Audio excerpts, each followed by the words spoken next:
안녕하세요. 오늘은 유류분 소송을 준비하거나 대응하시는 분들이 꼭 알아야 할 내용, 제3자에 대한 증여가 유류분에 포함되기 위한 요건에 대해서 알아보겠습니다. 유류분 청구를 할 때 피상속인이 생전에 제3자에게 한 증여가 문제되는 경우가 많습니다. 그런데 이게 무조건 유류분에 포함되는 것은 아니죠.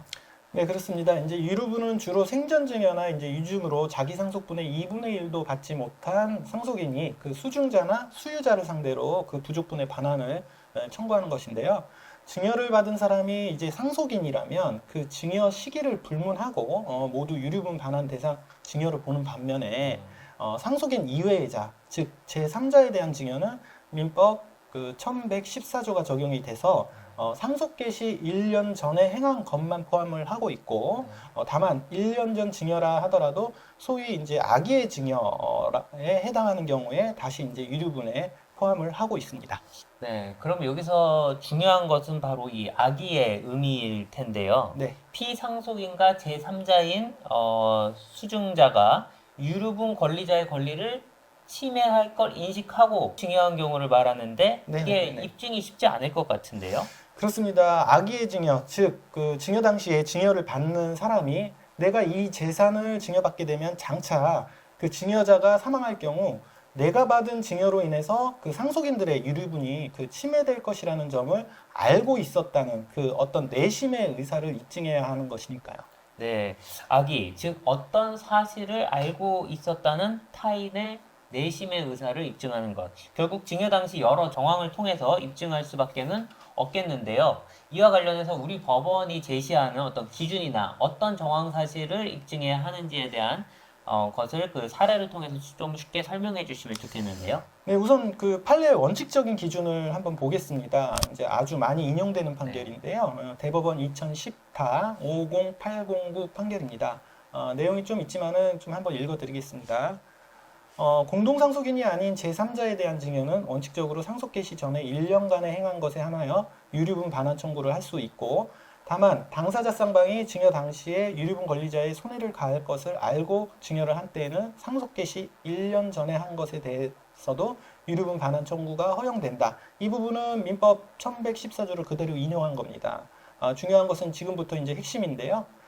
증여 당시 법정 상속분의 2분의 1을 유류분으로 갚는 직계 비속들이 이제 공동상속인으로서 유류분 권리자가 되리라고 예상할 수 있는 경우를 이제 전제로 해서 이때 제3자에 대한 증여가 유류분 권리자에게 손해를 가할 것을 알고 행해진 것, 즉 악의의 증여라고 보기 위해서는 첫째는 이제 당사자 쌍방이 그 증여 당시 증여 재산 가액이 그 증여하고 남은 재산의 가액을 초과한다는 점을 알았던 사정뿐만 아니라 장래 그 상속 개시일에 이르기까지, 즉 그 증여자가 사망할 때까지 피상속인의 재산이 증가하지 않으리라는 점까지 예견하고 증여를 행한 사정이 인정되어야 하고요. 네. 이러한 당사자 쌍방의 가해 인식은 증여 당시를 기준으로 판단하여야 한다. 이런 내용의 판결입니다. 네. 증여 재산이 남은 재산보다 크다는 점. 네. 이것은 아마도 그 직계비속의 유류분율이 법정 상속분의 2분의 1이라는 점을 고려한 것 같은데요. 그렇죠. 이제 상속재산은 증여재산을 포함한 전체 상속재산을 기준으로 하는데, 결론적으로 상속인이 가진 그 전체 재산에서 절반을 초과하는 재산을 제3자가 증여받으면 그때부터 이제 유류분 침해가 되기 때문에 그 수증자가 그러한 사실, 즉 내가 증여자 재산의 절반 이상을 증여받는구나라는 그 사정을 알았다는 점이 입증되어야 한다는 것입니다.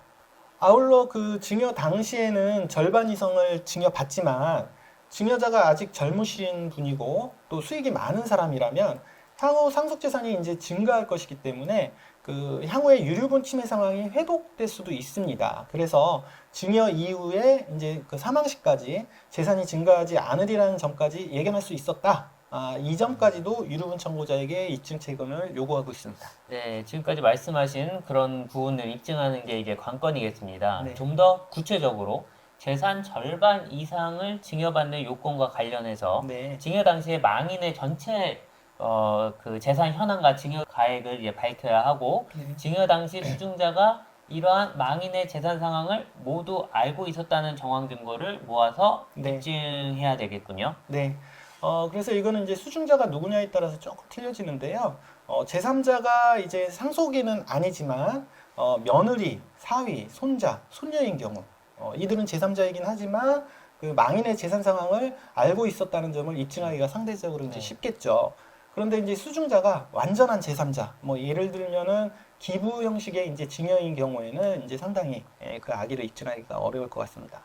그리고 그 증여자의 나이가 고령일수록 그 증여 이후 수익이 없을 것이라는 점을 입증하기가 이제 용이하겠죠. 네, 극단적으로 뭐 예를 들면 80세 이상의 고령의 부모가 며느리나 네. 손자녀에게 증여를 했을 경우에는 악의 입증이 뭐 상대적으로 용이하겠네요. 예, 그렇습니다. 실제로 제3자 증여의 대부분인 사례가 그 며느리 사위 또는 손자녀에 대한 증여라고 보시면 될 것 같습니다. 네.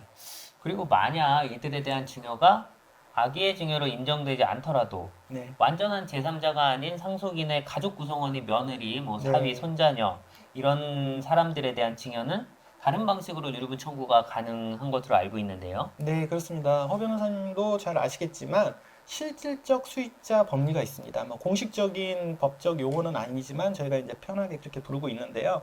즉 그 상속인의 배우자인 그 며느리나 사위 또는 이제 상속인의 직계 비속인 손자녀는 그 사실상 그 상속인과 경제 공동체를 이루는 그 실질적 동일체라고 보는 논리이고 실제로 상속재산 분할이든 유류분이든 우리 법원은 이들에 대한 증여를 상속인에 대한 증여로 보는 사례가 많습니다. 네. 즉 그 제3자가 아니고 상속인과 동일인으로 간주하는 거죠.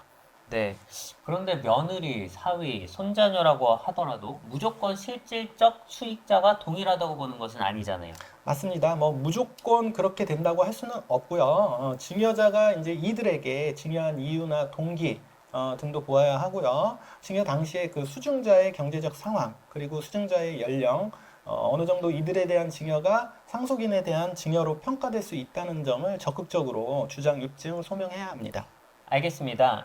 제3자에 대한 증여에 대해 유류분을 청구할 수 있는 두 가지 방법에 대해서 이야기 나눴습니다. 첫 번째는 악의의 증여를 입증하여 청구하는 방법. 두 번째는 상속인과 실질적 동일인으로 간주하여 청구하는 방법. 이렇게 두 가지로 요약할 수 있겠는데요. 다음 영상에서는 이어서 실제 소송을 진행할 때 이 두 가지 방법 중 어떤 방법을 선택하여야 하는지 그리고 두 가지 방식에는 어떤 차이가 있는지에 관해서 더 자세히 살펴보도록 하겠습니다. 이 영상과 함께 다음 영상까지 시청하신다면 이 문제로 고민하시는 분들에게 큰 도움이 될 수 있을 거라 생각됩니다. 저희는 다음 영상에서 찾아뵙겠습니다. 감사합니다.